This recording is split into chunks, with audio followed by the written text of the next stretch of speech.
भाइयों एवं बहनों, जय श्री गुरुदत्त।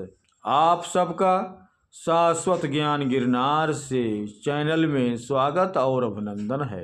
भाइयों बहनों, स्त्री के अपहरण और उसके काली रूप की चर्चा सनातन धर्म के कई ग्रंथों में मिलता है।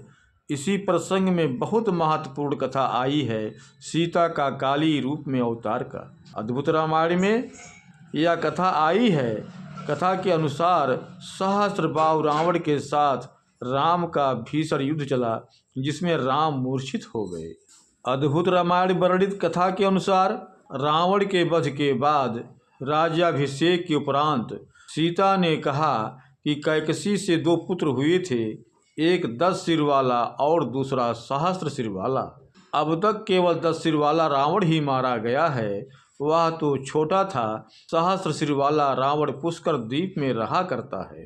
हे राम, उसे मारने पर आपकी बड़ाई होगी। राम ने सीता का प्रस्ताव स्वीकार किया और पुष्पक विमान से पुष्कर क्षेत्र की ओर चल पड़े। विमान पर सीता जी भी साथ थीं। राम की सारी सेनाएं गईं।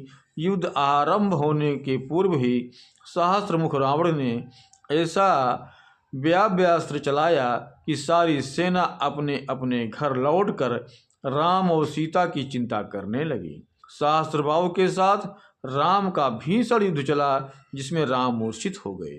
यह देखकर सीता ने काली का रूप विकराल रूप धारण कर लिया और सहस्त्रमुख रावण के सभी सिरों को काट कर उन्हें गेंद बनाकर खेलने लगी। उनका यह भयंकर रूप शांत नहीं हो रहा था। सीता के इस काली रूप को देखकर सभी देवता दौड़ पड़े। ब्रह्मा जी ने राम की मूर्छा दूर कर दी, लेकिन सीता का वह विशाल काली रूप उनसे शांत नहीं हो पाया। तब अंत में सभी देवताओं ने भगवान शिव से प्रार्थना की। देवताओं ने कहा कि आप ही अब इनके रूप को शांत करें, नहीं तो सृष्टि समाप्त हो जाएगी। भगवान शिव ने देवों की प्रार्थना स्वीकार की और वे पृथ्वी पर लेट गए।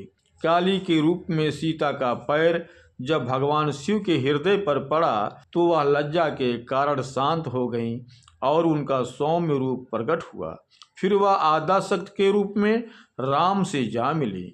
इस प्रकार अद्भुत रामायण की कथा कहती है कि रावण का वध सीता ने काली का रूप धारण कर खुद किया। शाक्त संप्रदाय के जानकार पंडित भवनाथ झा कहते हैं कि इस कथा में हम जिस सांप्रदायिक समन्वय की भावना देखते हैं, उसके बाद में समाज को एकजुट करने का कार्य किया है। इसी के तहत पुराणों में विभिन्न प्रकार की कथाएं कही गईं तथा उसी परम देव ब्रह्म के अनेक रूपों में मानवीकरण हुआ।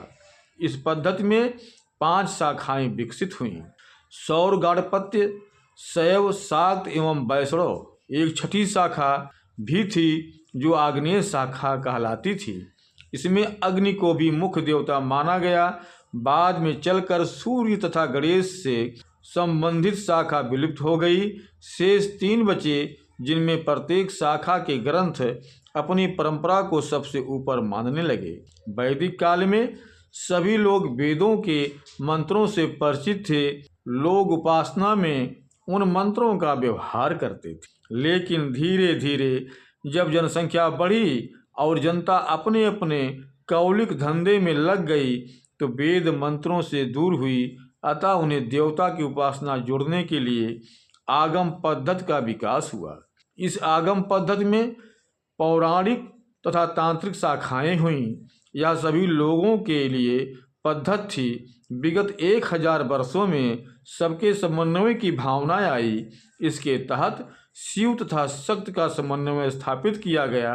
फिर शिव के साथ विष्णु की एकात्मकता के सूत्र खोजे गए। भाइयों बहनों, अब हम अपने शब्दों को यहीं पर विराम दूंगा। पुनः मिलेंगे अगले वीडियो में। जय श्री गुरुदत्त, जय श्री गुरुदत्त।